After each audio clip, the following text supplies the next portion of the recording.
todas y todos, muy buenos días, bienvenidas y bienvenidos a un programa más de Coffee Brain. Soy la doctora Kitsia Ruiz Navarro, médica psiquiatra, y estamos transmitiendo en vivo desde Facebook. Estoy acompañada del equipo de especialistas de Brain and Mind. Hoy está con nosotros la maestra Mercedes Navarro, psicóloga cognitivo-conductual con especialidad en tanatología clínica y mindfulness aplicado. Buenos días, Mercedes, bienvenida. Gracias, buenos días a todos.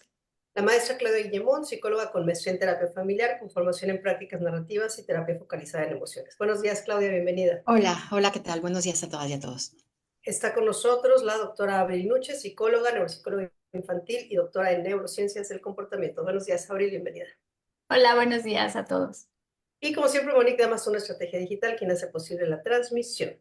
Y el día de hoy tenemos un invitado muy especial porque vamos a hablar de enfermedad de Parkinson, cómo identificarla y a quién acudir. Ya está con nosotros el doctor Humberto Estrada Rodríguez. Y les cedo la palabra a la doctora Abril. Adelante, Abril. Bueno, yo les quiero presentar a nuestro invitado, porque el día de hoy está con nosotros Humberto Estrada. Él es médico por la Facultad de Medicina y Cirugía de la Universidad Autónoma de Benito Juárez, de Oaxaca. Cursó la especialidad en medicina interna en el IMSS, en el Hospital General Regional Dr. Carlos MacGregor Sánchez Navarro, en la Ciudad de México. Estudió la especialidad en neurología en el Instituto Nacional de Nutrición, Salvador Subirán, también en la Ciudad de México, y la alta especialidad en enfermedades neurovegetativas y trastornos del movimiento en el Instituto Nacional de Neurología y Neurocirugía, también en la Ciudad de México. Y bueno, es médico entonces, adscrito al Hospital Galenia, médico internista y médico neurólogo desde el 2022. Y bueno, tenemos la fortuna de tenerlo por acá y también ha sido consultor externo de neurología del Hospital Jesús Cumate, del Hospital General aquí en Cancún y responsable de la Clínica de Trastornos del Movimiento del Hospital Galenia y ahora también del Centro Neurológico del mismo hospital. Es miembro del Consejo Mexicano de Neurología, del Consejo Mexicano de Medicina Interna y de la International Parkinson and Movement Disorder Society. Y pues bueno, nos da muchísimo gusto poderlo tener por acá, doctor. Hola, muchas gracias a todos por la invitación. Gracias a todos, a Mercedes, Kitsia, a todos. Muchas gracias a todos por la invitación y vamos a tratar de hacer una plática amena para poder llevar y transmitir esta información a nuestros pacientes. Justamente, yo creo que podemos empezar por la pregunta clave, ¿no? ¿Qué es la enfermedad de Parkinson? Y la otra, ¿qué no es? Porque hay muchas cosas que parecen, pero no son. Ya, sí, claro, la enfermedad de Parkinson hay que entenderla.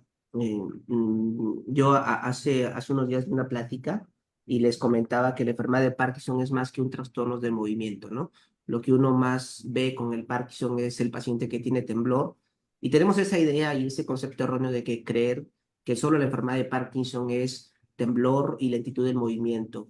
Realmente nuestros pacientes con enfermedad de Parkinson experimentan una serie de síntomas que preceden a los trastornos de movimiento más o menos entre 7 y 10 años antes, y eso se van a manifestar ante todo con depresión, con ansiedad, con queja subjetiva de memoria, con alteración del olfato, tienen alteraciones del sueño REM. Es muy común que nos dice, ¿sabes qué? No, lleva 5 años, habla en las noches, llega a golpearme cuando está dormido o dormida el compañero o compañera de cama. Y bueno, esos síntomas van a preceder a la enfermedad de Parkinson, de tal manera que el Parkinson es más que alteraciones del movimiento. El Parkinson es una manifestación neuropsiquiátrica donde las emociones están a flor de piel. Lo que más se ve como la punta del iceberg pues, es el temblor, pero realmente solamente el 30% de los pacientes con Parkinson tienen realmente temblor. Entonces, eso quiere decir que cuando vemos a un paciente ya temblando o ya con este temblor es porque ya está en estadios muy avanzados. No precisamente, no precisamente.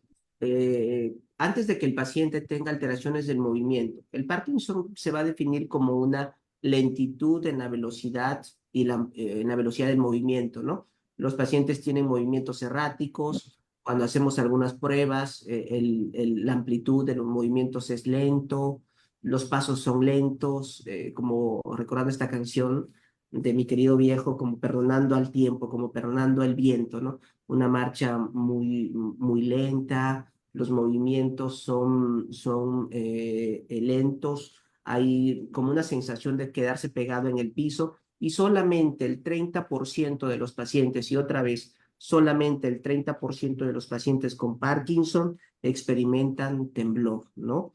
Pero para que lleguemos a este punto, tuvieron que haber pasado cuando menos entre 7 y 10 años antes de síntomas neuropsiquiátricos en los cuales han visitado a nuestros compañeros psicólogos, psiquiatras, neuropsiquiatras, y es muy importante entenderlo porque a veces, en parte de esta evolución, a veces nuestros pacientes son expuestos a algunos medicamentos, por ejemplo, risperidona, aloperidol, que lo que van a hacer es aumentar más la expresión de la alteración del movimiento. Entonces, el Parkinson es más que temblor, es miedo, es emociones. Hay tres datos cardinales que preceden a la manifestación clínica del Parkinson. A eso nosotros le llamamos síntomas no motores. Y si se presentan, no es que cada uno por sí mismo va a hacer un diagnóstico. Y aquí siempre es muy importante decirle al paciente que una flor no hace primavera, una golondrina no hace verano. Necesitamos tres elementos, porque alguien va a pensar, yo tengo angustia, tengo ansiedad. Dijeron en la plática que yo voy a tener Parkinson. Eso es absolutamente falso, ¿no? Una flor no hace primavera, ¿no? Tenemos tres síntomas principales. Uno es hiposmia, es decir, la disminución de la percepción de los olores. Otro es estreñimiento y otro síntoma es alteraciones del sueño REM. ¿Qué es esto? Sueños como si fueran vívidos o como si fueran reales, ¿no? Junto con otros síntomas como puede ser depresión, ansiedad, miedo, pero otra vez, un síntoma aislado no define una enfermedad. Una Está pregunta, diciendo algo. Sí, sí, sí. ¿hay algún cuadro como neuropsiquiátrico descrito un poco más específico que nos pudiera sugerir? ¿O es cualquier como cuadro neuropsiquiátrico más estos tres síntomas que acabo de mencionar? Sí, como un cuadro neuropsiquiátrico. Fíjate que aquí es algo muy importante. Por ejemplo, nosotros que vemos Parkinson prácticamente pues, diario, más que un síntoma neuropsiquiátrico, yo te puedo decir que mis pacientes que tienen Parkinson son pacientes muy peculiares y a mí también me llegan epilepsias, también me llegan esclerosis múltiples, otros padecimientos. Pero algo que yo he visto mucho en los pacientes con Parkinson es que son pacientes que tienen un perfil muy, muy peculiar. Tienen un dote muy artístico, son pacientes muy ecuánimes, realmente son pacientes que, por ejemplo, tienen un perfil como de espiritualidad, este pensamiento que tiende a ser quizás hasta mágico, son ordenados. Tengo pacientes escritores, religiosos, sacerdotes, ministros, escritores, poetas.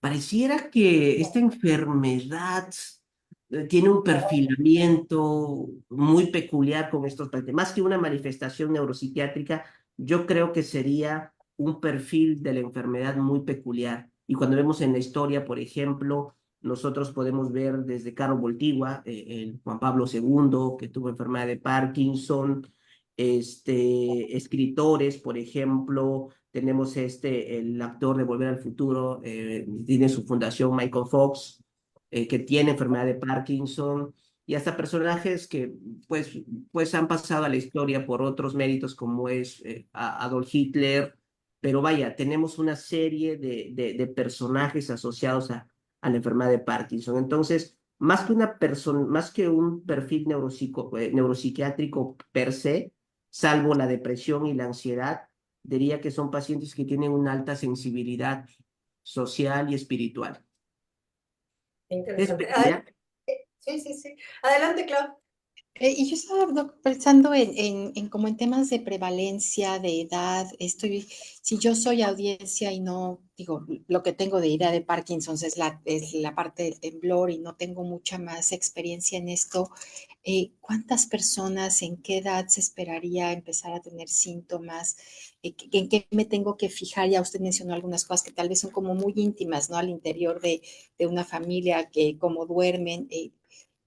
¿Cuántas, quiénes, más en hombres, más en mujeres, qué edades? ¿Cómo estamos ahí? Ya, bueno, los números son, primero entender el mito de que la enfermedad de Parkinson no es una enfermedad de viejos.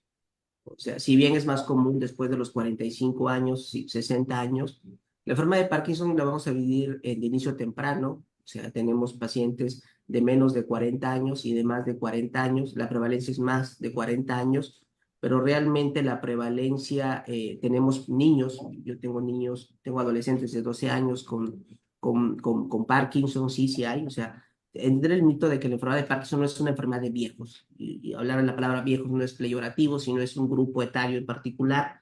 Entender de que puede ser igual entre hombres y mujeres. En México realmente no hay cifras reales, actuales. En el mundo se estima que hay entre 5 a 7 millones de pacientes con Parkinson. O sea, los números son muy, muy amplios. Son muy amplios. Es la enfermedad neurodegenerativa más común después de los procesos como enfermedad de Alzheimer y no tenemos números como tales reales. Primero, no es una enfermedad exclusivamente de viejos, pueden ser en jóvenes. Los números son alarmantes, incluso después de la pandemia de SARS-CoV-2, COVID-19. Si vamos un poquito ahí, que el mecanismo del virus es un virus neuroinvasivo que tiene una peculiaridad a través de las vías olfativas. Se han desarrollado modelos de predicción, por ejemplo, de que la hiposmia de los pacientes con COVID pudiera conferir un riesgo más adelante para una agregación de una proteína normal, como es la proteína tau o como es alguna proteína beta-amiloide, y que esperemos o esperamos que en los próximos años haya un aumento de la prevalencia de la enfermedad de Parkinson y debemos estar preparados para eso. Wow, ay Dios. Es que nos deja con muchas dudas, porque ahora que estamos viendo esto de lo que puede aparecer antes del temblor, nos dice tres cosas que son bien comunes. Y bueno, después del COVID es bien común que las personas se hayan quedado con problemas de olfato. ¿En qué momento deberíamos de acudir a un neurólogo? Deberíamos de acudir a, ¿no? Y lo mismo con los problemas de estreñimiento y de sueño, porque la gente vive con problemas de sueño y cree que a eso es normal. Lo mismo que con los problemas de estreñimiento.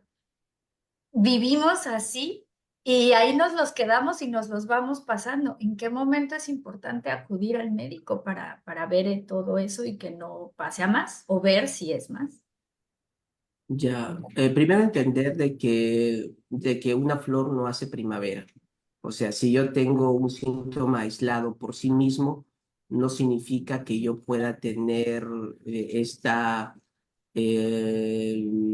no significa que yo vaya a tener Parkinson, pero el hecho de tener, por ejemplo, alteración del olfato, pongamos un ejemplo clásico, ¿no? Mi papá tuvo, porque también hay una agregación familiar, tengo un familiar con Parkinson, yo tengo alteraciones del olfato, tengo estreñimiento, tengo alteraciones del sueño, hablo dormido. Entonces, esto confiere un síndrome que se llama síndrome de riesgo. Entonces, hay que acudir a un neurólogo. Y aquí es importante solamente, yo tengo pacientes que, por ejemplo, yo te puedo decir que tienen Parkinson, o sea, los veo junto con psiquiatría o con otras especialidades, y tú lo ves y dices, está lento, pero en la lista no reúne los criterios y tú dices, híjole, y yo los voy siguiendo en la consulta, soy muy precavido en dar el diagnóstico de Parkinson. Hay pacientes que, híjole, yo me muero por decirles, pues vas a tener Parkinson, pero hay que ser muy juiciosos y muy cuidadosos en este concepto. Primero, decirle al paciente, como bien decías, Abril, gran parte más después de lo que hemos llamado long COVID o COVID prolongado, los pacientes tienen hiposmia, tienen estreñimiento. Entonces, conferir este modelo de predilección de riesgo en un grupo especial, ¿no? Antecedentes familiares, antecedentes de golpes en la cabeza, como son los boxeadores, y hablo de golpes continuos, como son los pugilistas, no como los que yo a veces puedo tener, que tuve un golpe en la puerta. Entonces, el escenario propicio, junto con los factores de riesgo, junto con estos elementos, pueden conferir algo que se llama factores de riesgo. Pero incluso, aunque a veces el paciente esté lento, para que el paciente a veces tenga temblor, pero si no reúne los criterios de la moving disorder, no es enfermedad de Parkinson, al menos no por el momento. ¿Cuáles serían esos criterios? Perdón, Clau, que te... Sí, sí, los Sí, o sea, criterios, ¿en qué momento ya puede usted decir el paciente ya tiene Parkinson? Sí, es cuando el paciente tiene rigidez, es una triada, rigidez, el paciente está tieso, hablan los libros, está rígido, está tieso, uno hace los movimientos y se ve totalmente rígido. El paciente tiene bradicinesia. ¿Qué es bradicinesia? Una disminución en la amplitud y en la velocidad del movimiento. Son dos criterios, o bien que el paciente tenga temblor, pero este temblor generalmente tiene que ser en reposo, aunque puede haber otros tipos de temblores, este, junto con los síntomas neuropsiquiátricos, junto con, perdón, los síntomas no motores que en la historia clínica van a preceder al paciente cuando menos 5 a 7 años antes de la manifestación clínica. Doctor, yo desde la terapia familiar estoy pensando, ¿no? Es la familia la que se da cuenta, es el paciente el que se empieza a dar notar. Vemos que es de larga evolución en cuanto a años para que se pudiera realmente confirmar un diagnóstico. ¿Qué pronóstico podría haber? Cuidadores primarios, impacto, por ejemplo, económico, es decir, de pronto, eh, si es una familia que además ya trae un antecedente que tal vez tiene ideas eh, de Parkinson's de tal vez de hace años, hay mejora en este sentido. Estoy pensando en una paciente que hace años decía, bueno, es que no era tema de Parkinson's, pero decía, la diabetes que yo conozco era una diabetes de 1920 de mi abuelo. ¿Qué tanto ha cambiado esto para hoy, no? ¿Cómo impacta esto a la familia? Claro, no solamente impacta en el paciente, sino también en la familia, en la cuestión económica. Entender, por ejemplo, de que donde más podemos inferir en calidad de vida son en los síntomas no motores, en la concientización. A veces, por ejemplo, me ha tocado, y lo hemos visto todos nosotros, que el paciente llega porque fue posoperado de un problema radicular, porque le duele el cuello, porque va con otro médico y le dice que tiene un problema de la ciática, los opera, les dan un medicamento para el dolor que es el tramadol, que aumenta más el estreñimiento, le dicen que el paciente tiene ansiedad, tiene angustia, lo cual sí tiene, pero al no tener respuesta, híjole, como que es una serie de errores en los cuales el paciente va a llegar a ser diagnosticado antes. A mí recientemente me llegó un paciente para una valoración preoperatoria del hombro, lo iban a operar en algún hospital X, y me llega la evaluación preoperatoria y yo lo veo, y yo desde que lo veo, tienes Parkinson, ¿no? Y yo, ¿es cómo va el Parkinson? ¿Cómo que cuál Parkinson? No, pues es que cuando voy caminando me mueve el hombro y me van a operar. Pues espérate, o sea, eso no se opera. O sea, lo que tienes es Parkinson. Entonces, o sea, siempre ya se le hace todo el cortejo para llevarlo al diagnóstico, pero hay un gran desconocimiento de esto, incluyendo el propio sistema de salud, porque creemos que solamente Parkinson es temblor. Entonces, ahora, en los síntomas motores, hemos avanzado muchísimo. Es importante que nos quitemos la imagen que teníamos del siglo XVIII en la pintura de la Salpêtrière de Jean-Marie Charcot, haciendo estos bocetos de estos pacientes delgados, tremorígenos, lo que había hecho James Parkinson ahí en un parque en Reino Unido en 1827. O sea, no es así.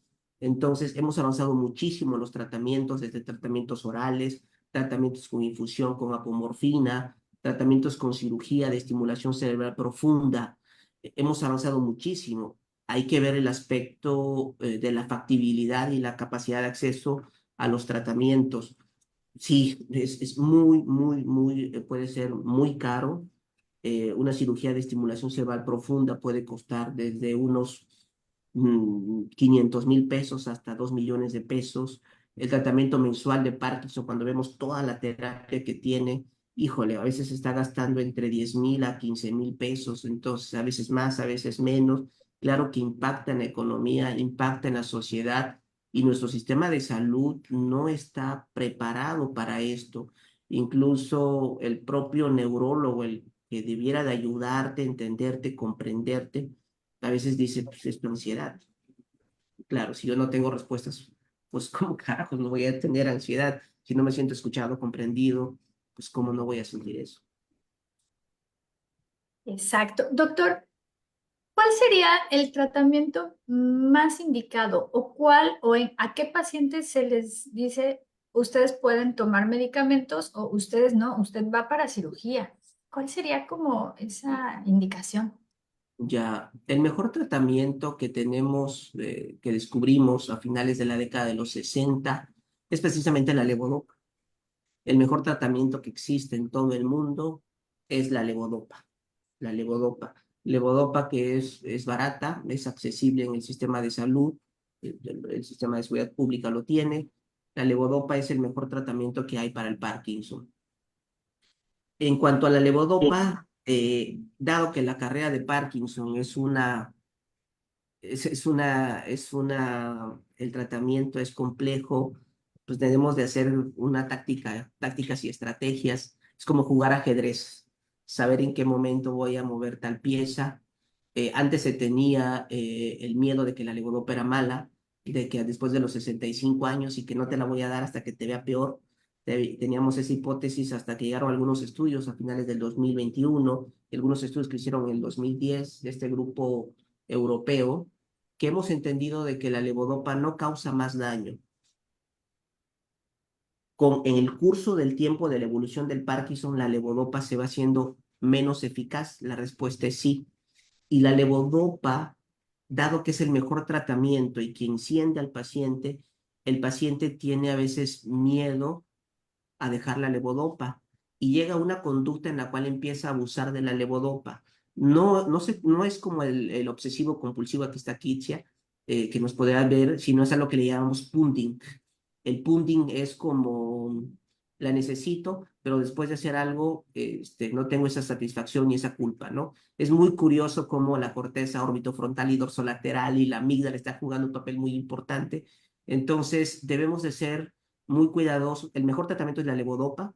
Si la puedo retrasar, lo hago en un paciente menos de 45 años, pero si la necesita, tengo que usarla. Tenemos otros tipos de tratamientos. Tenemos los agonistas dopaminérgicos, de hecho, el pramiprazol y todos esos medicamentos que también pueden causar alteraciones neuropsiquiátricas. Entonces, hay que ver ese punto. Por ejemplo, el pramiprazol puede causar desinhibición de la conducta, impulsos por atragones, por comprar cosas, liberación de libido sexual. Entonces, vemos que ya el Parkinson pues, ya no es una enfermedad nada más del neurólogo, sino es una enfermedad muy, muy, muy compleja, ¿no? ¿Cuándo exponer al paciente a otros tratamientos? Pues tenemos nosotros la cirugía de estimulación profunda. ¿Cuándo llevar a un paciente a cirugía de estimulación cerebral profunda? Lo ideal es de que todos lleváramos ahí. Cuando ya el tratamiento dopaminérgico ya es insuficiente, podemos llevar a la terapia de estimulación. Hay un estudio que es el Erlings Trial, que es un estudio alemán, que se hizo de manera temprana a los pacientes, y si pudiéramos nosotros, tuviéramos esa posibilidad de llevarlos a todos a estimulación cerebral profunda y reúne los criterios, pues hay que llevarlos. No se Parecía- escuchó esa última parte, doctor, si la pudiera repetir. Si pudiéramos llevar a todos a estimulación cerebral profunda. Si pudiéramos llevar a todos los pacientes a cirugía de estimulación cerebral profunda, sería lo ideal, siempre y cuando se cumplan con algunos criterios que son ya establecidos. Entender, y eso es otro tema, entender de que no todo el que tiembla o está lento tiene esto es Parkinson. Hay un 30% de otras enfermedades que se llaman parkinsonismo, que no es lo mismo, pero es igual, que es junto con pegado, que es de chile, pero no es de mole, pero sabe a pollo, pero parece de mandarina. Entonces, es un Sí, tema sí, es complicado. difícil. Pero justamente, ¿no? ¿Cómo poder entender que no todo es Parkinson y que... creo que aquí la pregunta importante sería, si no es Parkinson, ¿podría tener una cura? A ver, otra vez. Ajá, hay algunos parkinsonismos o algunas disquinesias, es decir, algunos movimientos anormales que no son Parkinson. ¿Cuál sería como la diferencia más importante? ¿Estos sí se pueden curar? Ya. El parkinsonismo más común que tenemos. Déjame te respondo con un caso de la vida real. Eh, es la señora Hilda. Hilda tiene desde el 2021, después de la pandemia, empieza con ansiedad, con angustia. Sus familiares la notan que camina lenta, ¿sí? 2022, y camina lenta y empieza desde el 2022 a tener caídas frecuentes. Se cae, se cae a cada rato. En una de esas caídas ya se fracturó el codo, entonces, y la llevan porque tiene síndrome de caída, se cae. Y sí, uno la revisa y pues sí, está lenta, sí está lenta, sí tiene rigidez, pero las caídas de manera temprana en el Parkinson es algo que nosotros le llamamos banderas rojas. Esa es una bandera roja. Las caídas temprano, en los primeros 3 años, no es enfermedad de Parkinson. La causa más común, y luego lo revisamos, el paciente tiene una limitación para la supraversión de la mirada, los sacados, los movimientos de los ojos son lentos. Ese es un parkinsonismo y pudiera responder inicialmente a la levodopa, inicialmente, pero realmente esos parkinsonismos, y aquí viene la otra parte difícil, es que no tienen cura. No significa, y siempre hay que ser enfáticos, yo siempre le digo al paciente, antes de decirle no tiene cura, que se quiten la idea de que no hay nada que hacer. Siempre se puede hacer algo, siempre se puede hacer algo. Poner el diagnóstico, poner las coordenadas del diagnóstico correcto nos va a permitir tomar decisiones, no exponer al paciente a ciertos medicamentos. Por ejemplo, tenemos otro paciente que, por ejemplo, el mismo paciente, doña Hilda, pero en el 2022 empieza con alucinaciones, ve payasos, ve animales. Creo que tenemos un paciente ahí en común contigo que empezó con esas alteraciones de alucinaciones. En la mañana estaba bien, en la tarde ya no, tenía caídas frecuentes, fue con psiquiatría, le dejó olanzapina, la puso peor. Entonces le hacemos un PET y el paciente tiene una demencia de cuerpos de Lewis, la enfermedad con la cual falleció en este gran querido este actor Robin Williams. Entonces, vemos de que no todo es Parkinson, es un poquito complicado. Y estas enfermedades, eh, si a mí, si pudiéramos elegir qué quiero tener, y eso va para nuestros pacientes con Parkinson, y también va para los pacientes que no tienen Parkinson, sino que tienen otros parkinsonismos, si tuviéramos que elegir, el Parkinson es de las enfermedades más viables, tratables, llevables y que pueden llevar una calidad de vida. No es que los otros no, tenemos menos herramientas, pero la que tiene una vía potencial de tratamiento directo es la enfermedad de Parkinson. ¿Qué otros tratamientos se llevan además del farmacológico? O bueno, o sea, además de el medicamento que vayan a tomar, ¿qué otros tipos de terapia podrían necesitar? Ya, claro. La rehabilitación física, tuvimos mi maestra, la doctora Mayela Rodríguez Violante, excelente mujer.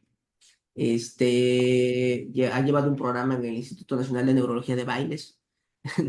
Imagínate, nos ponemos a bailar con los pacientes y de repente venga el médico ahí, como si fuera el de esta farmacia innombrable, bailando con la bata con los pacientes. Sí, el baile, la rehabilitación de la marcha. Nosotros nos ve todo el mundo raro en el hospital porque vemos que el paciente, andamos caminando con el paciente de pasillo a pasillo ahí, tomándolos de la mano. La rehabilitación física, por eso es un tratamiento multidisciplinario. La rehabilitación cognitiva, veo ahí que también afecta a la memoria. Sí, sí se afecta a la memoria, no de manera inicial. Si la memoria se afecta de manera inicial en los primeros 5 años, eso no es enfermedad de Parkinson. Hay que buscar alguna otra cosa. Hay que buscar, por ejemplo, deterioro, demencia frontotemporal asociada, que puede ser un overlap con PSP, pero ese es otro tema. Entonces, la rehabilitación cognitiva, estar leyendo, estar aprendiendo, tener una mente ocupada, otros tratamientos, rehabilitación física, cognitiva, el involucro en la familia también en el tratamiento, y yo creo que dentro de eso sería lo más global. Sí, la terapia del lenguaje también, ¿no? ¿Cómo se afecta el lenguaje?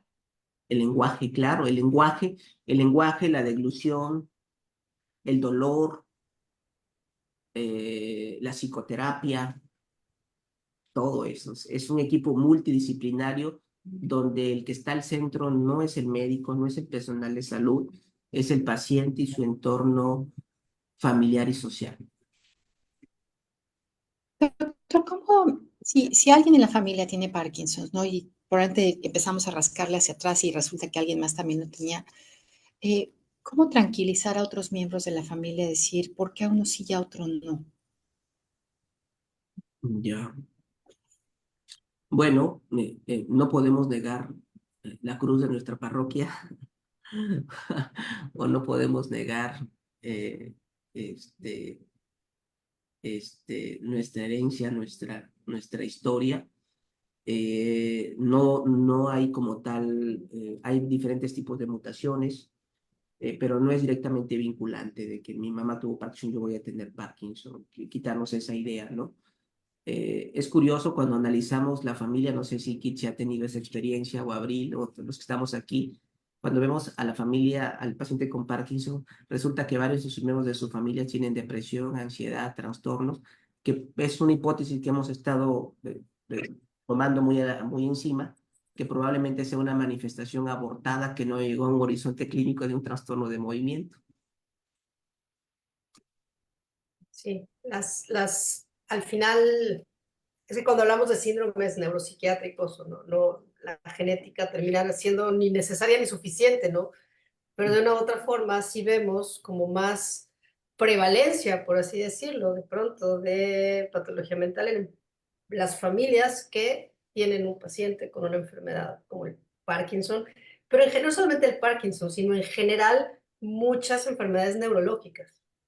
Sí, claro. Ahorita, por ejemplo, salió un artículo hace como 2 meses, Kitsia, por ejemplo, de que no es que todo vaya a ser así, ¿no? Pero, por ejemplo, los pacientes que tienen degeneración frontotemporal, muchos han tenido antecedentes de esta manía o trastornos obsesivos compulsivos, manía, hipomanía, y dicen, ay Dios. Entonces, pero vaya, nada está escrito en la historia, nada, absolutamente nada. Si bien nuestros genes nos definen para nuestros pacientes, somos seres únicos e indivisibles, creamos nuestra propia historia.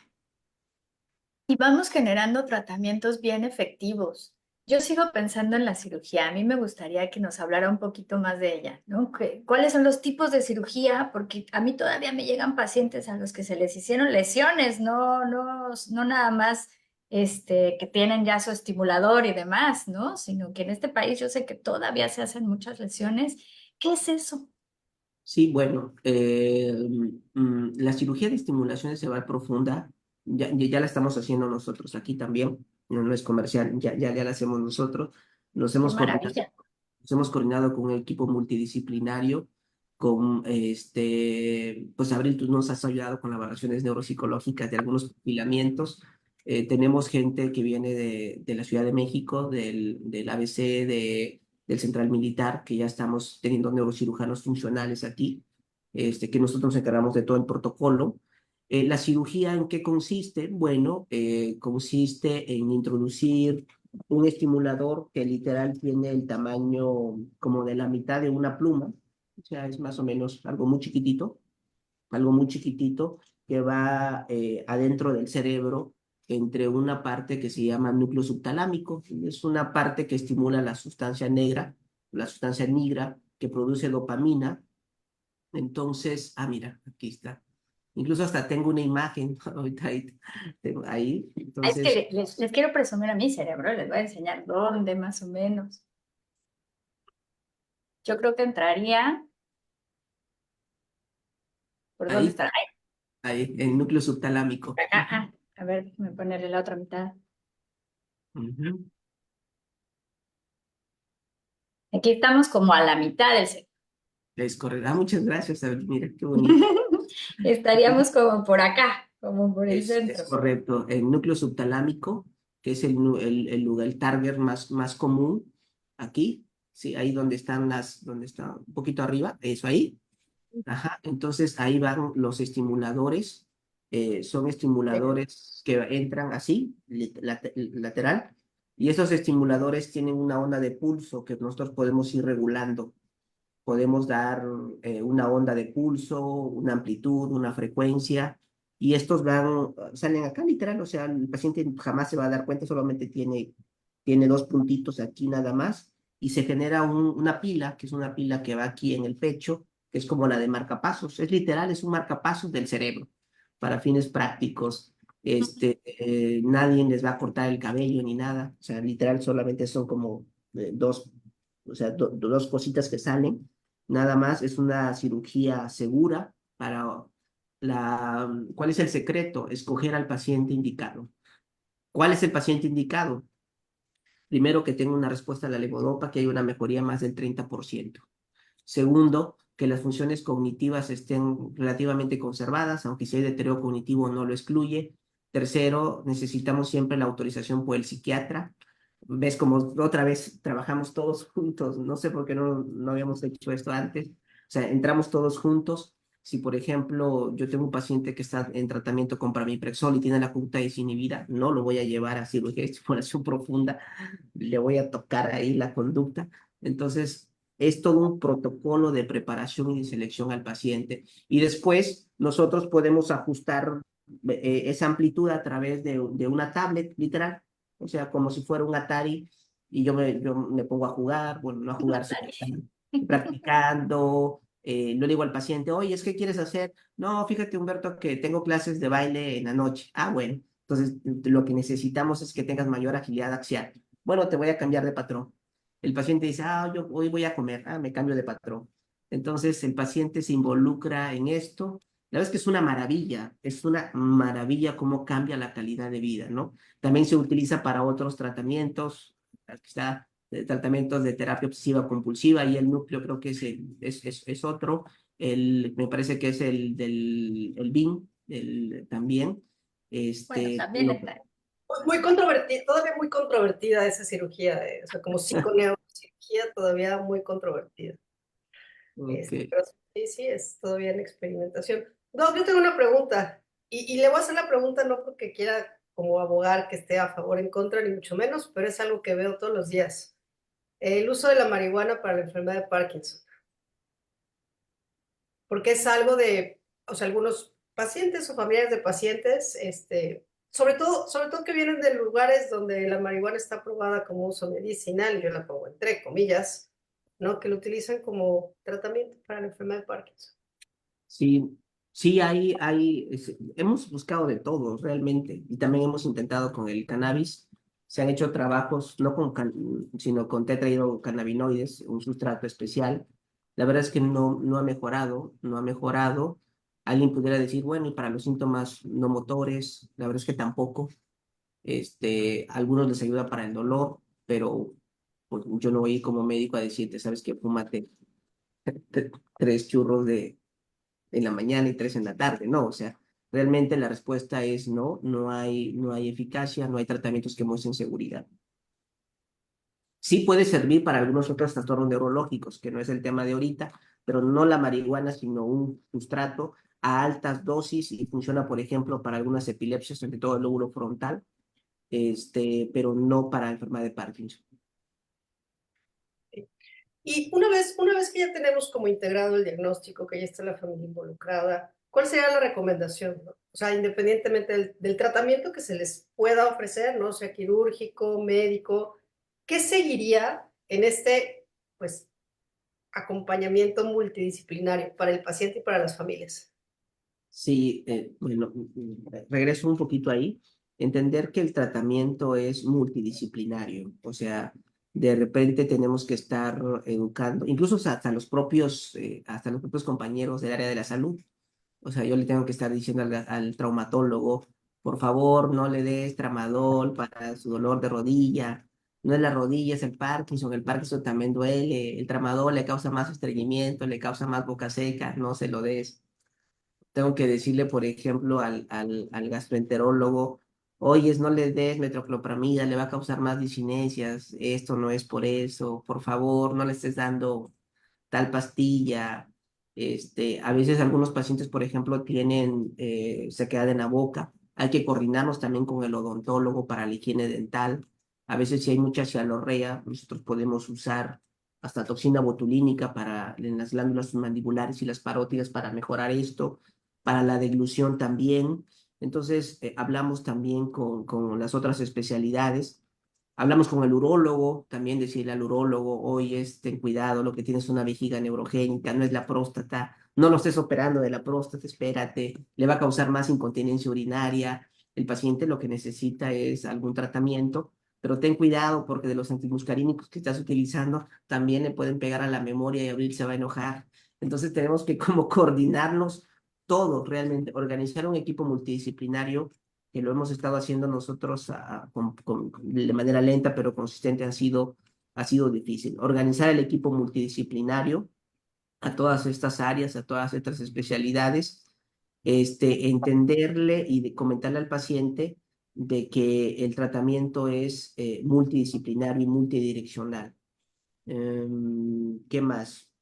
Pues nada, Eh, que esa es la importancia, perdón que lo interrumpa, pero esa es la importancia entonces de buscar un centro, es decir, una clínica de Parkinson, algo, un centro en donde ya estén estos especialistas, ¿no? Porque aquí lo que sucede mucho es que van a buscar a un especialista y van a otro, y van a otro, y van a otro, porque no le dicen al doctor todo lo que tienen, ¿no?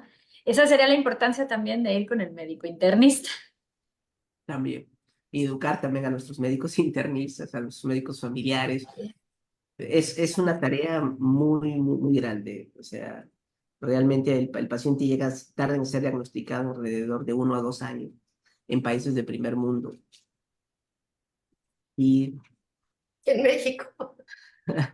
En el- México y en Quintana Roo ya primero fue la y- muerte, el chanti, la ayahuasca, el sapo, y ya después es como de, a ver, y, no, son operados a veces. Sí, me ha ¿no? tocado que los operan de hernias y tú dices, bueno, no va por ahí. No sé, otra pregunta? Vamos a ver qué otra cosa queremos tratar. El tema de la memoria y Parkinson, no sé, ahí Abril, doctora, o las demás compañeras. Como bien Pues, dice doctor, no afecta tanto a la memoria en los primeros estadios. De hecho, lo que vemos es que puede afectar primero al lenguaje. Afecta al habla, ¿no? Vemos la bradilalia que empiezan a hablar más lento. Así como caminan, así hablan. Y empiezan a hablar más bajito, así. Hablan como despacito y como bajito, poquito a poquito. Empiezan a tener problemas para la denominación, para recordar el nombre de las cosas, que esto es algo que vemos muy comúnmente, y poco a poco van teniendo problemas más, cada vez más en el lenguaje. El Parkinson tiene una particularidad o puede empezar a tener, afectar funciones cognitivas, espérenme, aquí lo tengo, hacia el frontal o hacia el parietal.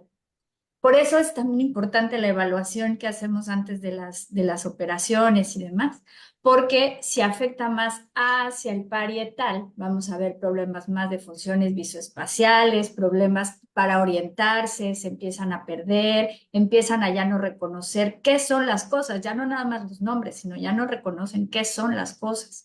Y ahí ya estamos viendo problemas de demencia importantes y, por ejemplo, ese es un dato que se toma para no ser candidatos a cirugía.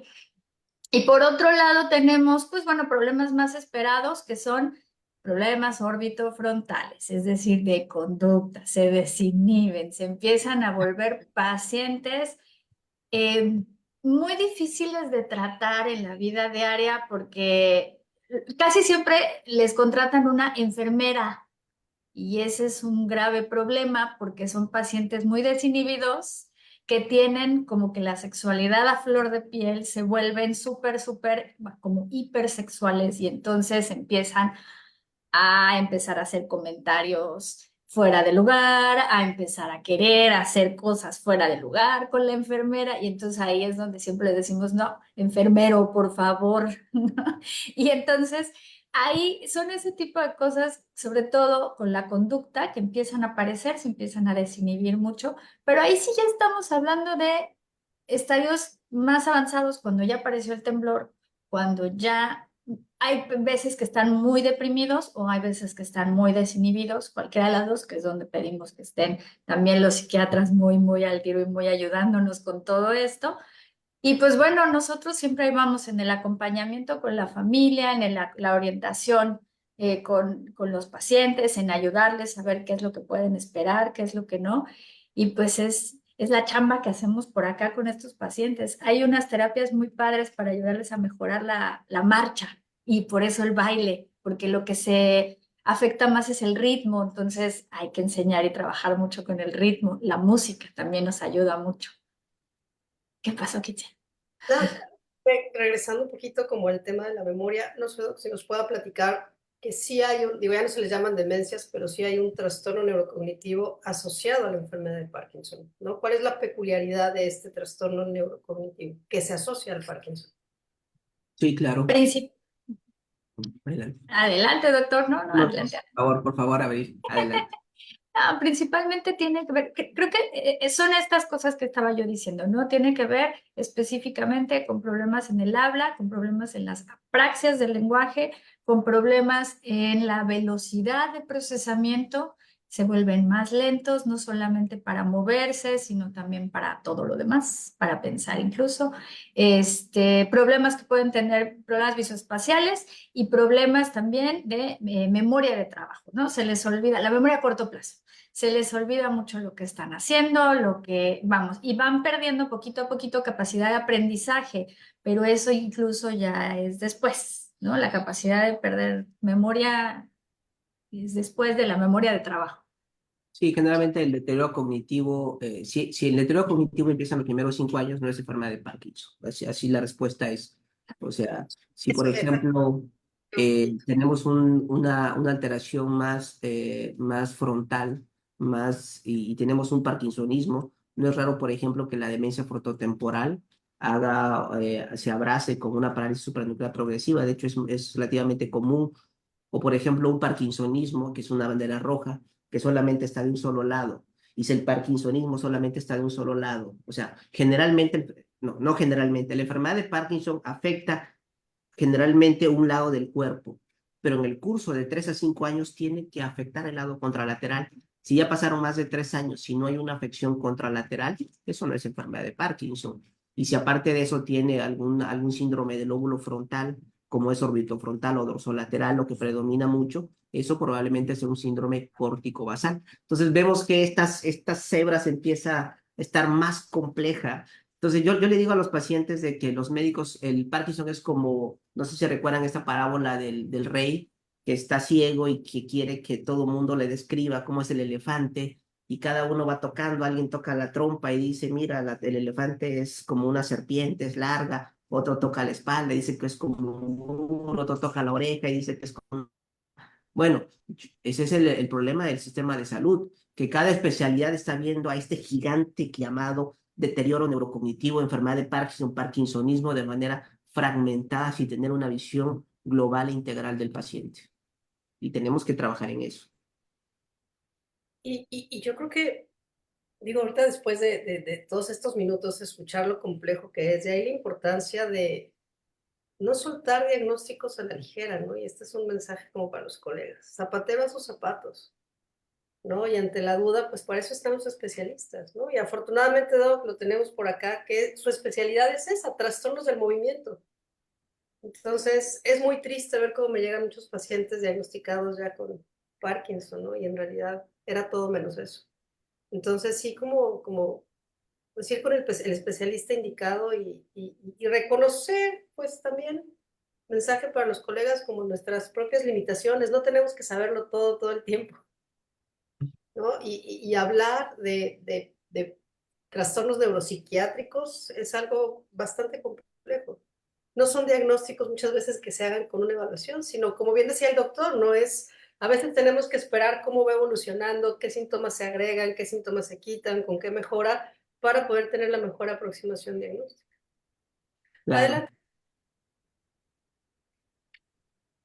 Gracias, buenos días.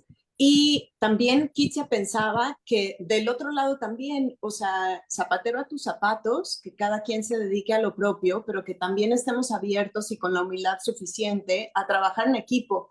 Por ejemplo, si yo soy un gastroenterólogo, pues de repente empaparme más y saber cuáles son las comorbilidades que pueden existir en otras enfermedades para ver si yo estoy involucrado o no y si la cirugía que le estoy proponiendo a mi paciente a lo mejor no está bien planteada, porque a lo mejor podría sí deberse a algo relacionado con Parkinson y entonces ser lo suficientemente atinado como para poder abrir mi diagnóstico a un gastro y decir, oye, yo estoy pensando tal, tú qué estás pensando. Y eso no significa que uno sepa ni más ni menos, sino que siempre está en aras de beneficiar al paciente y no hacer daño.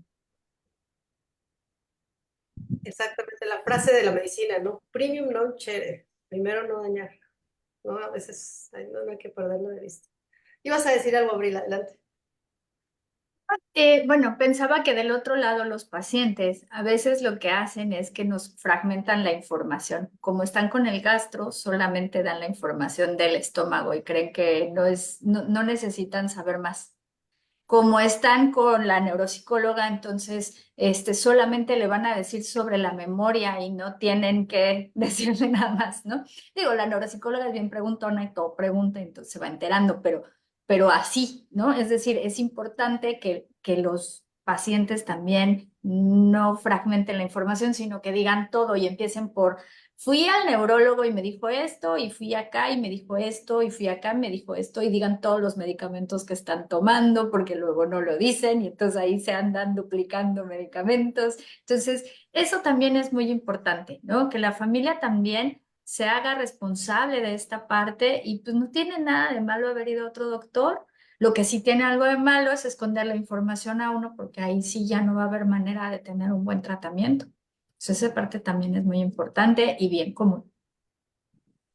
Digo, afortunadamente la medicina ya va saliendo cada vez más, ¿no? De esta medicina paternalista, donde toda la responsabilidad es del médico, ¿no? Y algo que yo fomento mucho es efectivamente hacer al paciente responsable, ¿no? Si no hay un compromiso del paciente, si no hay responsabilidad, no importa que vayan con el mejor médico del mundo, las cosas no van a cambiar. Entonces, pues se nos fue el tiempo volando. Doctor, no sé si quiera mandarnos como algún mensaje final para los pacientes y para los colegas, como redondeando un poquito todo lo que platicamos. Sí, primero muchas gracias por la invitación a los organizadores. Muchas gracias. Creo que hay que hacer esto más de manera más frecuente y difundirlo, no solamente dentro de nuestra comunidad, sino afuera, porque afuera están nuestros pacientes, sin nada, solos, desprotegidos. Hay que hablar de más temas, sería una propuesta. En Quintana Roo tenemos comunidades de enfermedad de Huntington, que ese es otro tema. Híjole, es un rollo. Tenemos comunidades enteras, comunidades mayas, con Huntington. El Parkinson se vive diferente en la ciudad del que puede pagarlo, eso es triste, pero tenemos una gran cantidad de Parkinson en nuestras comunidades rurales, porque están expuestos a las aguas freáticas, los cuales confieren un factor de riesgo, están expuestos a los pesticidas. No es lo mismo el paciente que tiene Parkinson, el campesino, que el que tiene la capacidad para pagarlos. Para todos podemos buscar nosotros formas de acercarnos. Hay formas a través de algunas organizaciones, podemos buscar tratamientos para ellos. Necesitamos fomentar esto. Mañana, de hecho, tenemos una plática por ahí, están invitados. De hecho, este es un tema muy interesante que se llama trastorno neurológico funcional. Jamás decirle al paciente no tienes nada. Jamás, jamás, jamás de los jamás. Siempre hay algo y el neurólogo siempre tiene que estar vigilando. Si el paciente tiene algo, es porque algo va a pasar o algo puede pasar y necesita que nosotros estemos ahí. No necesitamos estigmatizarlo. El paciente ya viene suficientemente estigmatizado por él, por la familia, por el entorno social, por la pobreza, por la posibilidad de no tener acceso a un tratamiento. Jamás decirle que no hay nada que hacer. Siempre, siempre se puede hacer algo. Creo que las neurociencias lo que nos hacen es que nos acerca más a que hay un concepto mayor de nosotros mismos, hay algo mayor. Hemos buscado en las neurociencias dónde está el alma, dónde está el espíritu, y la verdad es que cuando vemos a esta maravilla, o sea, que es el cerebro, y esto tan complejo, podemos ver que sin duda esto ha sido creado, organizado, diseñado, proyectado por algo superior a nosotros. Y es a eso donde tenemos que apoyarnos siempre. El paciente no solamente necesita tratamientos físicos, espiritual y el soporte también de todos ustedes. Muchas gracias por su invitación. Gracias, doctor. Y quiero aprovechar, digo, ya que lo mencionó, hago la invitación abierta para pacientes, personas, profesionales de la salud de todas las áreas. Mañana a las 8:30 en el Auditorio del Hospital Galenia, organizado por la Asociación Quintanarroense de Psiquiatría, el doctor nos va a estar platicando sobre los trastornos neurológicos funcionales. Yo lamentablemente no voy a poder estar, pero ahí estarán como todos los colegas y miembros de la asociación. Pues a mí no me queda más que agradecerle, doctor. De verdad, muchas gracias por habernos acompañado. Tiene razón, tenemos que organizar más charlas como estas. Ya nos estaremos poniendo de acuerdo para más adelante hacerlo. Los datos de contacto del doctor van a quedar posteados en todas las redes sociales, abajo en la descripción del video. Y muchas gracias, Bárbara, Mercedes, Claudia, Abril, Corina, Monique, además una estrategia digital, quien hizo posible la transmisión. Queda grabado todo esto en nuestras redes sociales, brainandmind.mx. Contacto de todos los integrantes de Brain and Mind lo pueden encontrar en brainandmind.mx y nos vemos próxima semana, misma hora, por los mismos medios, con el tema que es la fibromialgia. Muchas gracias y hasta la próxima. Gracias, doctor Humberto. Gracias, Doc. Gracias.